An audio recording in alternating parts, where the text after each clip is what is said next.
देखिए, मेरा मानना है कि इस तरह का कोई भी व्यवहार किसी का भी हो, वो किसी भी तरह से उचित नहीं ठहराया जा सकता।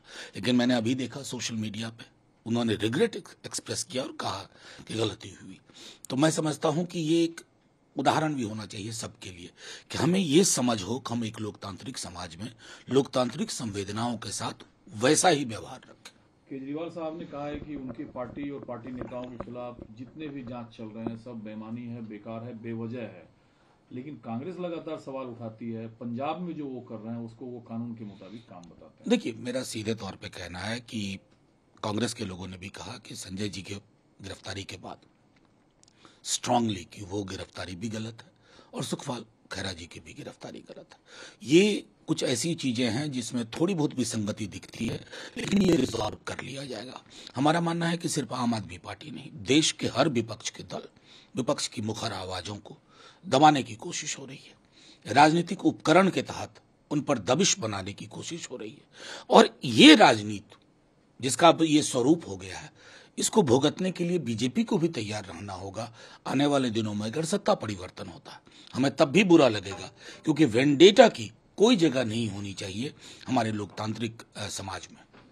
सरकार और फिर चुनाव जीतने के लिए लाभकारी नीति के बदौलत ज्यादातर राज्यों की आर्थिक स्थिति बदहाली की हालत में होती है, कर्ज ज्यादा होता है। कर्नाटका के बारे में वहां के जनसेना पार्टी के प्रमुख पवन कल्याण ने कहा है कि आंध्रा की हालत तो इतने खराब है कि यहाँ के कर्मचारियों को 15-15 दिन डिले पेमेंट मिलती है। मुझको लगता है कि एक संतुलन स्थापित करने की कोशिश की जानी चाहिए। ये जो अक्सर जब गरीब के लिए या कोई भी चीज दी जाती है ना, प्रधानमंत्री जी ने भी तो एक शब्दावली ही कर दी गई है, लाभार्थी। हमारे संविधान और एक वेलफेयर स्टेट के कमिटमेंट के मुताबिक एक एक नागरिक स्टेक होल्डर है, वो लाभार्थी नहीं है। लाभार्थी में राजतंत्र की बू आती है। लाखों करोड़ अमीर लोगों के माफ होते हैं, वो फ्रॉड करके देश से बाहर चले जाते हैं।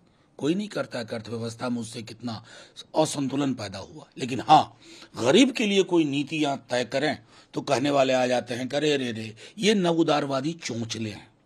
इस नवउदारवादी चोंचले को समझना होगा कि हिंदुस्तान की हकीकत क्या है। ठीक है, दूसरा होती है, लेकिन आरिफ मोहम्मद खान ने कहा है कि संविधान में अधिकार वर्णित हैं, किसी भी सरकार का ये काम नहीं है कि वो कुलपति नियुक्त। मैं व्यक्तिगत तौर पर, अगर आप मेरी राय लीजिएगा, मेरे अपने अनुभवों के आधार पर मेरी व्यक्तिगत राय है, इस परिपाटी को बदलना चाहिए। शिक्षा के क्षेत्र में अगर कोई परेशानी होती है, कुलपति के कार्यकलाप से कोई दिक्कत पैदा होती है, तो सवाल किससे पूछे जाते हैं? गवर्नर साहब से नहीं पूछे जाते, सवाल पूछे जाते हैं वहां की राज्य सरकार से। तो अकाउंटेबिलिटी अगर राज्य सरकार की है तो ये प्रेरोगेटिव भी राज्य सरकार का ही होना चाहिए ना, चुनी हुई सरकार का। ये केरला में पहली बार नहीं हो रहा है, मैं कई राज्यों में देख चुका हूं, बंगाल में ये हुआ था। मैं समझता हूं इस पर सामूहिक रूप से विचार करके इस परिपाटी को बदलना होगा।